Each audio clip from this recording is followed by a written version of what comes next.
जय Hind, live times आप देख रहे हैं और मैं हूं आपके साथ स्वाति आर्य। स्वागत है आप सभी का बुलेटिन में। बुलेटिन की शुरुआत करेंगे। दिल्ली एनसीआर में घना कोहरा छाया हुआ है। आपको बता दें कि दिल्ली एनसीआर में आज येलो अलर्ट जारी किया गया है। कई जगहों पर विजिबिलिटी बहुत कम हो चुकी है। प्रदूषण के साथ घना कोहरा छाया हुआ है। दिल्ली का तापमान 8 डिग्री तक जा पहुंचा है। दिल्ली एनसीआर में प्रदूषण और धुंध, जिसकी वजह आपको बता दें कि इसका असर आम लोगों पर भी होता हुआ नजर आ रहा है।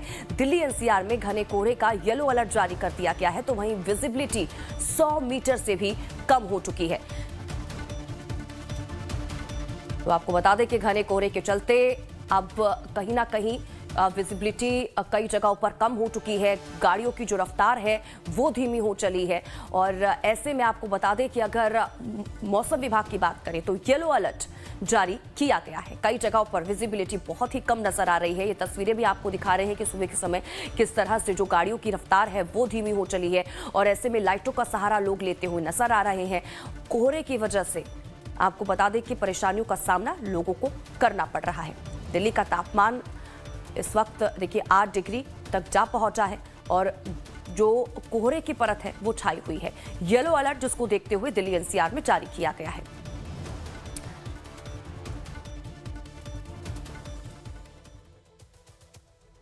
तो वहीं दूसरी तरफ आपको बता दें कि दिल्ली में बढ़ते प्रदूषण को देखते हुए पीयूसी अनिवार्य किया गया है।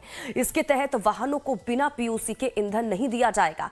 पर्यावरण मंत्री मनजिंदर सिंह सिरसा ने बताया कि अभियान के तहत 3700 से अधिक जो वाहन हैं उनका चालान किया गया, जबकि 24 घंटों में दिल्ली में कम से कम 3746 वाहनों का पीयूसीसी ना होने के कारण चालान किया गया।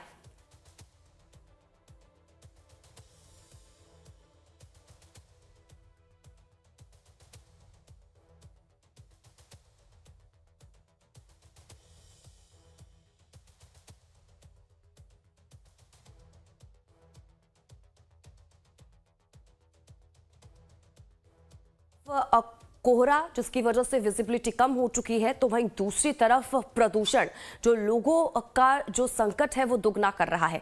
इस बीच देखिए नए नियम दिल्ली एनसीआर में लागू किए गए हैं। पॉल्यूशन को कम करने के लिए गाड़ियों की जांच की जा रही है। पीयूसीसी नहीं होने पर गाड़ियों पर एक्शन भी देखने को मिल रहा है। तो तमाम बॉर्डर्स पर भी देखिए प्रशासन की मुस्तैदी है और नए नियमों का कड़ाई से पालन यहां पर होता हुआ दिखाई दे रहा है। और ऐसे में आपको बता दें कि BS6 से जो नीचे के वाहन हैं उनको दिल्ली में एंट्री नहीं दी जा रही है। और कल भी ये तस्वीरें हमने आपको दिखाई थी दिल्ली के अलग अलग बॉर्डर से कि किस तरह से वहां पर जांच की जा रही है गाड़ियों की। और आज भी आपको बता दें कि बॉर्डर्स पर इन नियमों का कड़ाई से पालन होता हुआ नजर आ रहा है। जिनके पास पीयूसी सर्टिफिकेट नहीं है उनको पेट्रोल पंप्स पर पेट्रोल और डीजल भी नहीं दिया जा रहा है। तो पहले सर्टिफिकेट देखा जा रहा है, उसके बाद ही उन्हें पेट्रोल और डीजल दिया जा रहा है। और प्रदूषण जिस तरह से लगातार दिल्ली एनसीआर में बना हुआ है, जिसकी वजह से आम लोगों को दिक्कतें हो रही हैं, उनको देखते हुए देखिए नए नियम यहां पर लाए गए हैं। और कोशिश यही कि जिस तरह से प्रदूषण बढ़ रहा है उसको कहीं ना कहीं इन नियमों को लागू करने से उस पर वो जो प्रदूषण है वो कहीं ना कहीं कम हो जाए। आपको बता दें कि इस दौरान 500 से ज्यादा गाड़ियों को रोका भी गया है। पॉल्यूशन को कम करने के लिए गाड़ियों की जगह जगह पर जांच की जा रही है, बैरिगेटिंग की जा रही है। और 3700 से अधिक गाड़ियों का इस दौरान जो चालान है वो भी काटा गया है। तो एक तरफ कोहरा तो वहीं दूसरी तरफ प्रदूषण, इन दोनों का मिश्रण जो है वो इस समय जो है वो दिल्ली एनसीआर में देखने को मिल रहा है, जिसका जो प्रभाव है वो आम लोगों पर पड़ता हुआ नजर आ रहा है। और इस प्रदूषण को कम करने के लिए देखिए जो नए नियम हैं वो यहां पर लागू किए गए हैं।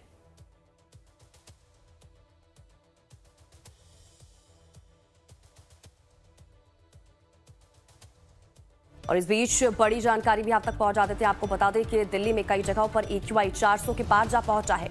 आनंद विहार में AQI 442, पंजाबी बाग की अगर बात करें तो 418, RK पुरम में AQI 447 दर्ज किया गया है। नोएडा की अगर बात करें तो यहां पर AQI 369, गुरुग्राम में 326 दर्ज किया गया है। तो आज भी अगर प्रदूषण की बात करें तो दिल्ली एनसीआर में स्थिति जस की तस बनी हुई है। तो हमारे साथ हमारे रिपोर्टर्स भी इस पूरी खबर पर लाइव जुड़ चुके हैं। रजनीश सिन्हा है दिल्ली से हमारे साथ लाइव जुड़ चुके हैं और शालिनी झा हैं, वो भी हमारे साथ दिल्ली से लाइव जुड़ चुकी हैं।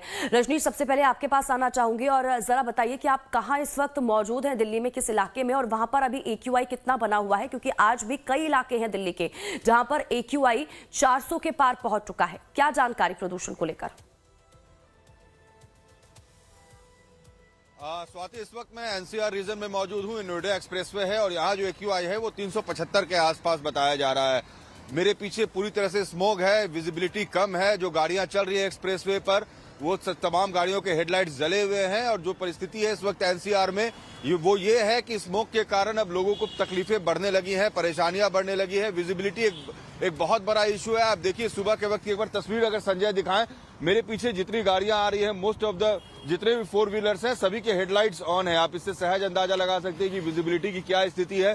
सामने पूरी स्मोक की चादर है। संजय ऊपर जरा विजुअल दिखाएं दर्शकों को कि किस तरीके से पूरी तरह से स्मोक में लिपटा हुआ है पूरा NCR रीजन। और ये जो प्रदूषण के साथ ठंड और ठंड के साथ कोहरे, यानी तिहरी मार से जूझ रहे हैं NCR और दिल्ली के लोग। और फिलहाल जो परिस्थिति बनी हुई है इसमें राहत मिलते नहीं दिख रही है। हर गुजरते दिन के साथ परिस्थिति और बदतर होती जा रही है, लोगों की परेशानियां बढ़ते जा रही है। सरकार प्रतिबंध लगा रही है। कल से नोएडा से और बाकी जगहों से दिल्ली में जो एंट्री थी वो सिर्फ BS6 गाड़ियों की थी, बाहर के रजिस्टर्ड गाड़ियों में। वो खबरें भी हम लोगों ने दिखाई थी। लेकिन उसके बावजूद भी जो स्थिति है आनंद विहार से लेकर और तमाम अलग अलग दिल्ली के इलाकों में AQI 400 450 पार कर गया है। ये बहुत परेशानी का सबब है। और फिलहाल सरकार कई तरह के प्रतिबंध लगा रही है। हाइब्रिड मोड में स्कूल्स चल रहे हैं, ऑफिस चल रहे हैं, कक्षा 5वीं तक स्कूल बंद है, ऊपर के क्लासेस में हाइब्रिड मॉडल्स में स्कूल चलेंगे। तमाम प्रतिबंध, तमाम चीजें तो की जा रही हैं, लेकिन स्वाति ये देखने वाली बात होगी कि इसका असर कितना होगा। और फिलहाल इसका बहुत ज्यादा असर दिख नहीं रहा है, क्योंकि परेशानियां अभी बनी हुई है, विजिबिलिटी अभी भी कम है, स्मोक की चादर में अभी भी दिल्ली NCR लिपटा हुआ है और AQI का आंकड़ा लगातार बढ़ रहा है। जी ठीक है रजनीश, लौटती हूँ आपके पास। शालिनी का भी एक बार फिर रुक कर लेते हैं। शालिनी, आपकी मौजूदगी कहां पर है इस वक्त और वहां पर AQI कितना, क्योंकि प्रदूषण अभी भी देखिए कई इलाकों में 400 के पार बना हुआ है, स्थिति अभी भी गंभीर है। बिल्कुल, देखिए स्वाति, और पिछले 1.5-2 महीने से इसी तरीके की जो स्थिति है दिल्ली में बनी हुई है। और इस वक्त मैं मौजूद हूँ अक्षरधाम फ्लाईओवर पे और मेरे ठीक पीछे अक्षरधाम है। हालांकि इस फॉग की वजह से आपको अक्षरधाम नहीं नजर आ रहा होगा, क्योंकि धुंध इतनी ज्यादा है कि अक्षरधाम पूरी तरीके से उस धुंध की चादर में छिप गया है। और यही पिछले कुछ दिनों से हालात बने हुए हैं। अगर आप दिल्ली और दिल्ली NCR की बात करें तो जैसे हालात हैं, जैसा रजनीश बता भी रहे थे कि हालात सुधर नहीं रहे हैं। हाइब्रिड मोड में स्कूलों को चलाया जा रहा है, 50% एम्प्लॉइज को वर्क फ्रॉम होम कर दिया गया है। इसके साथ साथ इस घने कोहरे की वजह से कहीं ना कहीं अब फ्लाइट्स डिले हो रही हैं, मैचेस जो हैं वो नहीं हो पा रहे हैं, कॉन्सर्ट्स नहीं हो पा रहे हैं। कई ऐसे बड़े चेहरे हैं जिनकी फ्लाइट्स डिले हुए। आम जनता किस तरीके से फ्लाइट डिले और ट्रेन के डिले होने से परेशान है। कल भी राजधानी जो है वो 7 से 8 घंटे लेट रही थी। तो आप सोचिए कि जो बात हम लगातार एक तरफ प्रदूषण की कर रहे हैं, वहीं अब बढ़ते ठंड के साथ साथ कहीं ना कहीं अब कोहरे की जो चादर है वो पूरे दिल्ली NCR में अब कहीं ना कहीं नजर आ रही है, जिसकी वजह से जो आम जनता है वो काफी ज्यादा सफर कर रहे हैं। खासतौर पर अगर आप सुबह की बात करें तो सुबह इतना तेज कोहरा है कि लोगों को सुबह के वक्त अपनी गाड़ियों के हेडलाइट चलाकर ट्रैवल करना पड़ रहा है, क्योंकि अगर ऐसा नहीं कर पाए तो एक्सीडेंट्स के जो चांसेस हैं वो बढ़ जाते हैं। और यहाँ की आप देख लीजिए कि एक तरफ तो घरे कोहरे की वजह से जो मार है वो पहले से ही लोग झेल रहे हैं। इसके बाद प्रदूषण की मार एक अलग मार है, क्योंकि लगातार एयर क्वालिटी इंडेक्स में सुधार नहीं हो रहा है। आज भी अगर आप औसतन एयर क्वालिटी इंडेक्स देखेंगी तो 400 के करीब माना जा रहा है। आज भी एयर क्वालिटी इंडेक्स इतना ही है। हालांकि दिल्ली सरकार जरूर ये कह रही है कि BS6 से नीचे जो गाड़ियां हैं उसका प्रवेश वर्जित करने से कहीं ना कहीं प्रदूषण में राहत मिलेगा। और अभी भी यही सवाल है। ठीक है शालिनी, बहुत बहुत शुक्रिया इन तमाम जानकारी के लिए हमारे साथ जुड़ने